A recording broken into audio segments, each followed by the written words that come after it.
It's very strange talking to you here in the Isle of Skye instead of behind the kitchen in the wonderful Quality Meat Scotland stand at the Highland show. I had to decide where to do this small demonstration, in my kitchen here in our house in the Isle of Skye, or, as I've decided, in our sunroom of our house, with the beautiful cooling range behind me. I think that the view matters.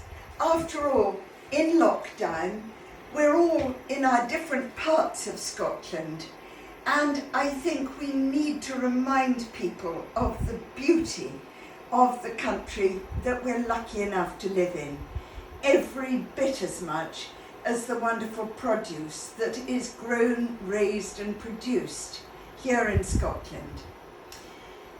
The recipe I'm about to do is using my favourite of all the meats. Scotland produces the best meat in the world, the best beef, pork and lamb to be found anywhere else on earth. But my favourite has always been lamb. So that's what I chose to cook for you at this dem. I've got here the end piece of a fillet of lamb. The lamb that we eat in Scotland tastes so wonderful because it tastes of what it eats. Lambs and sheep graze. They graze on the grass, they graze on all the wild herbs that grow, they graze along the shore. Salt marsh lamb particularly is just natural lamb here in Scotland. I often think we don't realise how lucky we are to have this most wonderful meat. But what I want to do, there's so little to remove from a fillet, be it lamb or beef. I'm holding this up rather perilously because my cameraman and sound agent is absolutely splendid in every respect, except he isn't used to doing this work.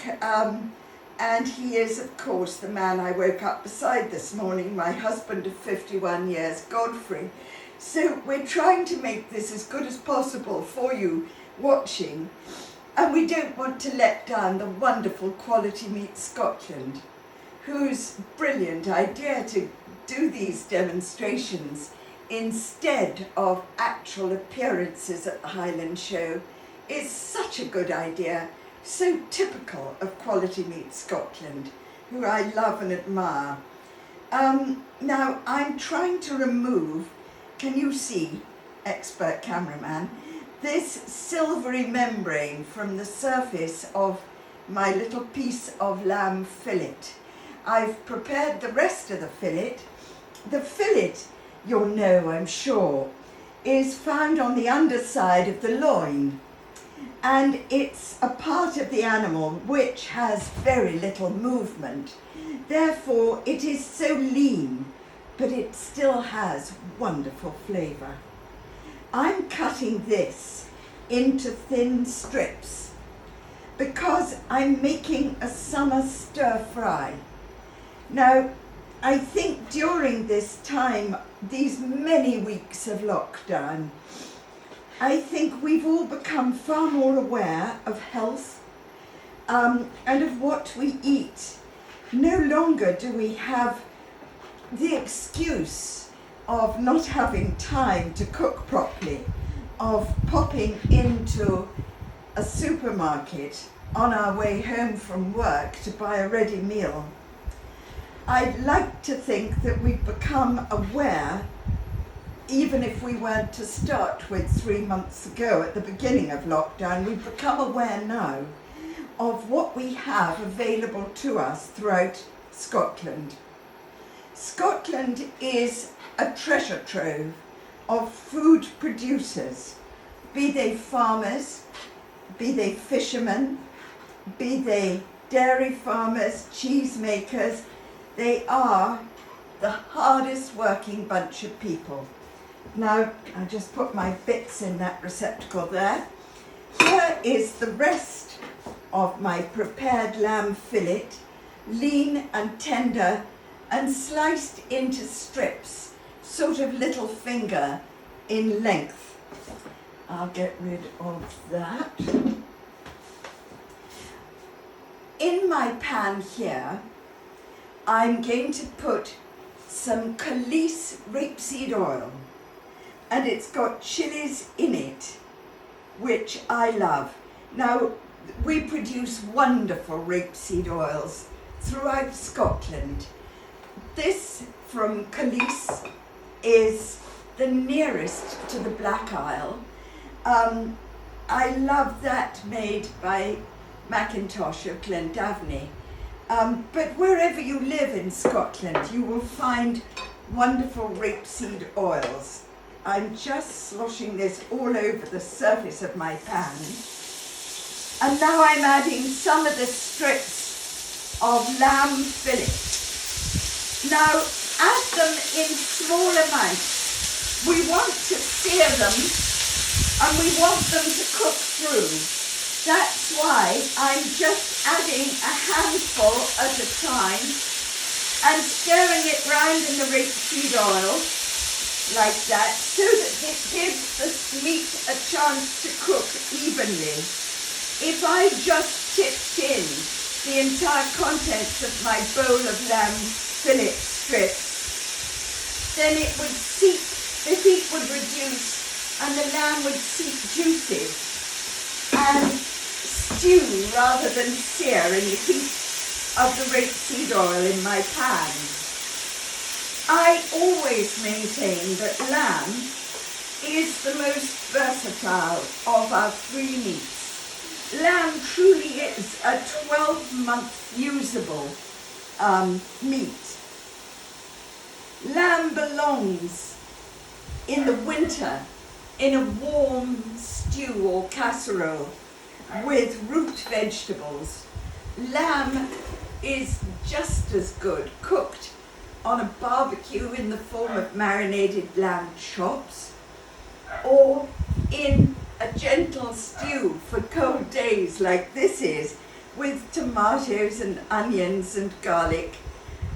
In this case though, a stir fry is an eminently useful way to use lamb. All the time is done in the preparation of the ingredients. It is healthy in the extreme. We know now how beneficial to our immune system is the amount of vegetables and fruit that we consume. In this stir fry, we're eating, or going to, a great deal of vegetables that all complement the lamb and are all summer seasonal. My first book, published in 1982, was called Seasonal Cooking, and I abide by the seasons and have done all my cooking life. My cooking life has really been my eating life. I'm so greedy, and the older I get, the more honest you can become about greed. You can call it a passion for food, and that's an entirely more elegant way of saying the same thing. But it really all boils down to the one word, greed. And loving food, loving eating, being greedy is the best inspiration for cooking. Godfrey and I, during these last 3 months, and we have never stayed in one place for as long as we have during the last 12 weeks. But Godfrey and I have eaten so remarkably well, simply just delicious local food. Now, I'm scooping my strips of lamb into this bowl here, and I'll get the heat back under my pan, and I want to add my vegetables. I've got spring onions sliced, and because onions acquire a horrible smell, therefore taste very quickly, if they're exposed to the air for even 2 or 3 minutes, I mixed my sliced trimmed spring onions with a small amount of oil, olive oil, or I've used the rapeseed oil, the same that I'm using for my stir fry. I'm just giving these sliced spring onions a stir around in the pan. In here I've got asparagus. We are about 3 weeks from the end of the asparagus season. Scottish asparagus is the best. English asparagus is very nearly as delicious. And we can buy asparagus here in the excellent branch of the Co-op in Broadford in Skye. It is also sold in bunches in the numerous wonderful individual food shops throughout Scotland. And these shops have been doing such amazing work throughout lockdown. I know that the corner of the square in Bewley, which supplies people living in that area with fruit and vegetables, delicious breads, but they buy their meat from Munro's across the road, and so people who live near Bewley can order their meat as well as their groceries and fruit and vegetables all from one place and pick it up and pay. And shops like this have worked overtime to bring to us the best of Scottish produce. Now I've added some sliced sugar snap peas to the spring onions and the asparagus in the pan, and I'm just stirring this all around to let it cook in the chili rapeseed oil. And I want to add at this point diced ginger, immersed in oil here, not to preserve its taste like for the spring onions and the garlic I'm about to add to it, but the ginger has to have its texture preserved. I only cut this up earlier this morning, but even so, left dry, exposed to the air, my skinned and finely diced ginger would very quickly dry out and become fibrous, a texture that the stir frying isn't going to eradicate. And in this little pot, I have got finely diced garlic, also stirred into a tablespoon of rapeseed oil. Now, so far in here, we've got garlic and ginger, we've got sliced sugar snap, or you can use mange tout peas, we've got finely sliced spring onions, and we've got sliced asparagus, and it's all cooking around. I've got here some garden peas. Now, I love peas, but when you buy them in the pod, very often they can be very large, fat peas, which when you pod them and shell them are tough and fibrous. If you buy petit pois frozen, then which we can easily in the Co-op, then they are just as good, and in many cases much nicer than any fresh home shelled peas. Unless you grow your own, you just cannot be sure, except as soon as you look at them you can tell if they're old and leathery and tough. So having a couple of bags of petit pois tucked away in the freezer is a real standby and very useful under circumstances like this. Now lastly, well nearly lastly, I want to add mint. Here in Skye, we are so lucky. We have a food delivery van, which began years ago when I was in the kitchen cooking at Kinloch. And the food delivery van then was funded by our local enterprise group. And splendid and visionary it was that they would do such a thing, because we've got a wealth of marvellous food producers and growers here in Skye and on the neighbouring mainland of Loch Alsh. But to get their produce in the early days meant a round trip of 3 hours and more. Skye is a very large island, and so many of the growers live a long way from we, the purchasers and users in our various hotels and restaurants. Roger Whidden of Isle of Skye Produce supplied us then and does to this day with herbs, with the most superb salad leaves to be found anywhere, not just in the British Isles, but years ago when I was doing a demonstration to a group of French journalists, imagine how terrifying that was, and they could not believe the quality of the salad leaves, the variety and the quality. We have the Food Loop van to this day, hard-working, delivering at hubs throughout the island. Marvellous home-baked bread from Claire Winskill, Roger Whidden's products, fish, smoked fish, and so much more besides. But Scotland is surrounded by entrepreneurs who work so hard, just like these people I've named and who are so close to me now. I'm going to replace my cooked strips of lamb fillet here in the pan. We here in Skye are surrounded by lamb and sheep, and they are cheviots and they're blackface, and they are now very mature, and it's been a joy to be surrounded by them.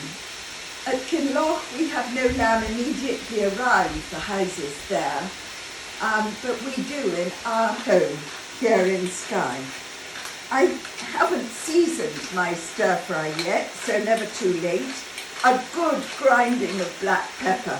Let this wonderful spice contribute to the contents of the stir fry. The lamb, the spring onions, the peas, the marsh too, or sugar snaps, the asparagus if you can get it. Don't forget, you can do this with sliced leeks, but a good grinding of salt too, to allow the flavours to be accentuated in this dish. Just tear the mint leaves in, like I did, because I don't think they need to be finely chopped. You're not going to be able to discern a mint leaf in amongst the other ingredients in the pan. And this is our lamb summer stir fry. Let me clear the decks a little bit and I'll just dish up. No matter how hard and thoroughly I always think I've wiped the base of my oil bottles, I always seem to get oily rings. Now let me dish this up. There is no need for garnish on a dish like this. It's full of goodness, it's full of colour, and it's so convenient. You've got everything in one dish. You might want to add some potatoes as a side dish, and it won't be long before the new Ayrshires, the best of the new potatoes, are available to us. Make the most, be choosy and selective about what you buy. Try to buy from individual farm shops and food shops generally, because people are working so hard and have done all their lives. And whereas supermarkets are wonderful and convenient, it's the individual shops that have no umbrella of financial protection. They need our custom and our support. When this is over, and it will be over one day, then let's keep our support for these individual shops, for the food producers, for our butchers. Let's support them all we can, knowing that we're so lucky to have the best meat to eat in the world, and we need to give our support to our farmers at the same time as giving ourselves the best food we can possibly eat.